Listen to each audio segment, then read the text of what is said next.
చామంతి ఇంట్లో మాప్ వేస్తూ ఉంటే అప్పుడే నిష మెట్ల దగ్గరికి వచ్చి కావాలనే కింద పడిపోతుంది. అమ్మా అని కేకలు పెడుతూ కడుపు పట్టుకొని కేకలు పెడుతూ ఉంటుంది. దాంతో ఏమైంది నిష అంటూ రమాదేవి అందరూ పరుగులు పెడుతూ వస్తారు. ఇదిగో ఈ చామంతి కావాలనే నన్ను కింద పడేసింది అని నిష అబద్ధాలు చెప్తుంది.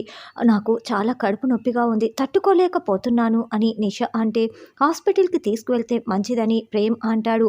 నేనే హాస్పిటల్కి వెళ్తాను, నాతో పాటు ఎవరూ రావద్దు, దయచేసి రావద్దు అంటూ నిషా డ్రైవర్ని తీసుకొని కారులో బయలుదేరుతూ ఉంటే రమాదేవి రోజా ఇద్దరు దగ్గరుండి సాగనంపుతూ ఉంటారు. ఇదంతా మాత్రం చామంతి చాలా షాకింగ్గా చూస్తూ ఉంటుంది.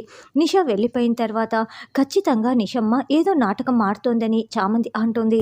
మనం కూడా హాస్పిటల్కి వెళ్తే నిషా ఏం నాటకం ఆడుతుందో బయట పడుతుంది కదా చామ్ అని ప్రేమ్ అంటే, అవును, అది దాస్తున్న నిజాలు కూడా బయటికి వస్తాయి ప్రేమ్ బాబు, వెళ్దామని చామంతి అంటుంది.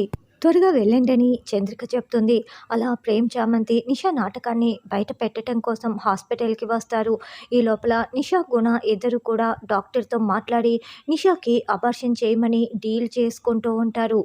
ఈ లోపలే ప్రేమ్ చామంతి ఇద్దరు కూడా హాస్పిటల్కి వచ్చి రిసెప్షన్లో నిషమ్మ గారని ఇక్కడికి వచ్చి జాయిన్ అయ్యారు కదా ఎక్కడ అని అడగడంతో 101 రూమ్లో ఉన్నారని రిసెప్షనిస్ట్ చెప్తుంది. దాంతో ఇద్దరు వెతుక్కుంటూ నిషా ఉన్న గది దగ్గరికి వస్తారు. అప్పుడే డాక్టర్తో మాట్లాడుతున్న నిషా గుణ ఇద్దరు టెన్షన్ పడుతూ చూస్తూ ఉంటారు. మరి చామ్ ప్రేమ్కి దొరికిపోయినట్లేనా, లేకుంటే ఇక్కడ మళ్ళీ తప్పించుకుంటారా అన్నది రానున్న ఎపిసోడ్లో తెలుసుకుందాం.